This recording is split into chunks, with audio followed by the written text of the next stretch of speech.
Hello guys, welcome back to my YouTube channel. তো আজকে আমি চলে গেছিলাম গ্রামীণ ব্যাংকে 55 তলার কাছে। আসলে গ্রামীণ ব্যাংকের এটিএম এসছে, কিন্তু এটিএম মেশিন কোথায় আছে সেটা আমি খুঁজে পাচ্ছি না। তো তার জন্যই আমার মেন ব্রাঞ্চে যাওয়া। তো এদের কাছেও কোনো এটিএম মেশিন নেই। তো অফিসটা খুব সুন্দর, সামান্য একটু ঘুরে দেখানোর চেষ্টা করলাম তোমাদেরকে। তো আমি এখানে জিজ্ঞেস করলাম অফিসে যে এটিএমটা কোথায়।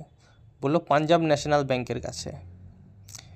কিন্তু আমি পরে জানতে পারলাম যে দুটো ব্যাংক মার্জ হয়ে গেছে, তো এই এটিএমেই কার্ডটা অ্যাক্টিভেট করতে হতো।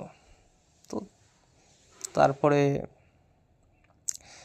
এই বাইপাস রাস্তা দিয়ে আমি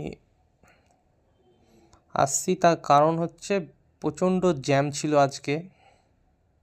প্রচণ্ড জ্যাম মানে প্রচণ্ডই জ্যাম, তোমরা দেখতে পেলে হয়তো ভিডিওতে। তো কে কে আমার ভিডিও দেখছো বহরমপুর থেকে, তারা প্লিজ আমাকে কমেন্ট করো, আর আমার চ্যানেলটা সাবস্ক্রাইব করে দিও। আমার ভিডিও যারা দেখতে ভালোবাসো বা যাদের ভালো লাগে তারা আমার চ্যানেলটা সাবস্ক্রাইব করে দিও।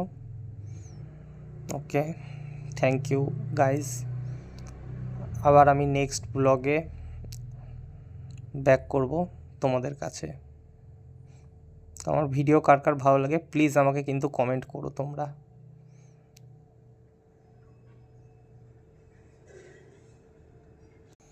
আর গাইজ, কে কোথা থেকে আমার ভিডিও দেখছো আমাকে একটু কমেন্টে জানিও।